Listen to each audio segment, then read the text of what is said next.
Welcome to Upvoted No Sleep, where OP Beardify writes, "From beneath a heap of blankets, I listened to the storm pass through. The forest groaned in the wind, hail rattled against the wood plank roof, and my mother huddled against me, telling me a fairy tale that I already knew by heart.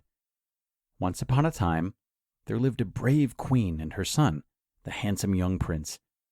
They lived in a cabin deep in the woods, because the brave queen had a terrible secret. The young prince's father was secretly a terrible demon. He could fool the rest of the world, but not the brave queen. She knew that while he looked and spoke like a man, he was really a demon in disguise. That's why she escaped from the palace with her young prince and hid him away someplace where the demon would never ever find him." "What did the demon look like?" I always asked, even though I was as terrified as I was fascinated by the answer that was coming. "Well," my mother began, her pause filled by a peal of thunder, "his skin is as gray and rotten as an old dead tree. He has 6 fingers on each hand, and his nails are as sharp as hawthorn needles. His smile is as wide as a grinning deer skull's, and when he opens his mouth, it's big enough to swallow a little boy whole. But nobody else can see it. To them, the demon is another person, just like you or me. He's very clever, and it wasn't easy for the brave queen and her handsome prince to get away.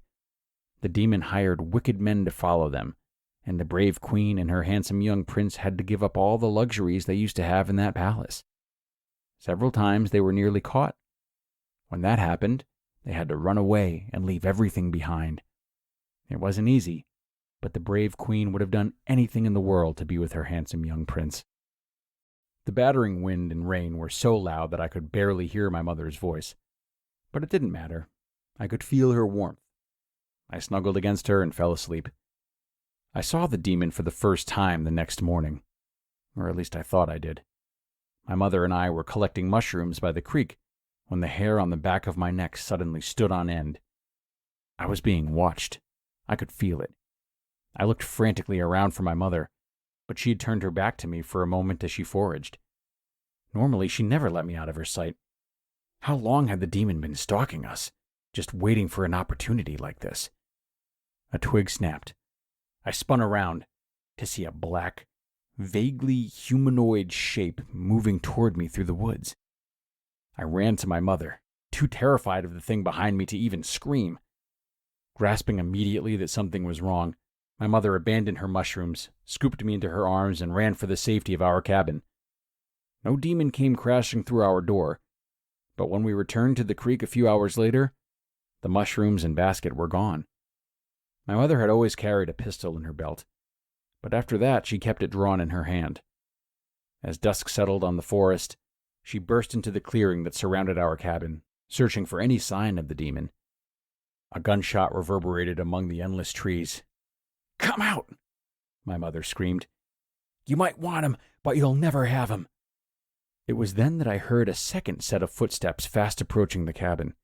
There was no time to close it or to warn my mother.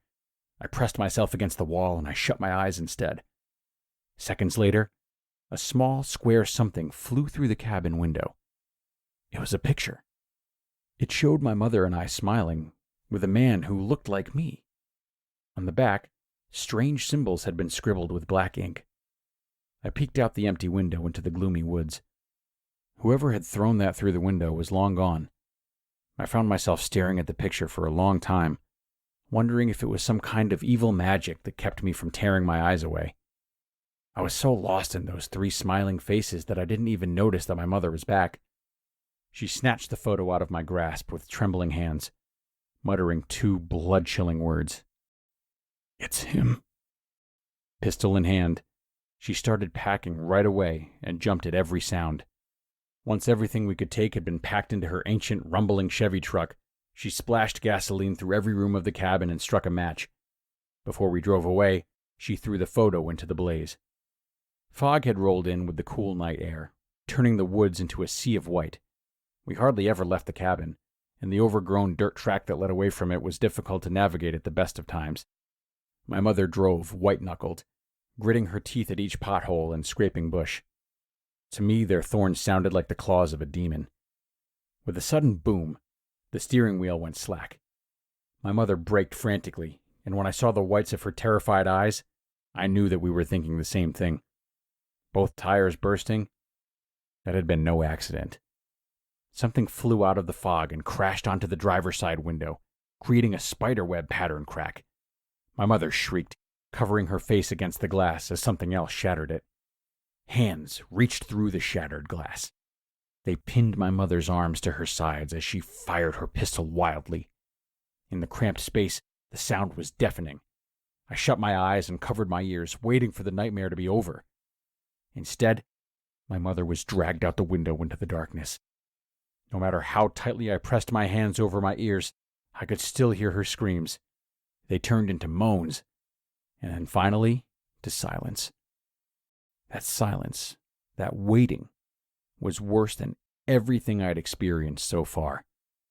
In the end, those unfamiliar hands closed around me, just as I always knew they would.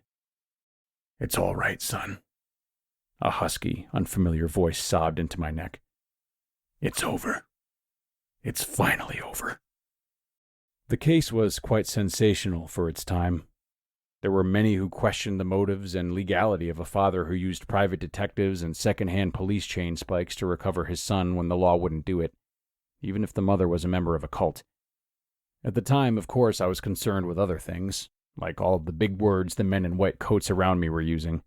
Words like malnutrition, illiterate, and brainwashing. Later, there would be other, better words. Words like school, bicycle, games, and friends. My favorite words of all, however, I learned thanks to my father. Family and home. And that was an upvoted No Sleep story by OP Beardify. Sweet dreams.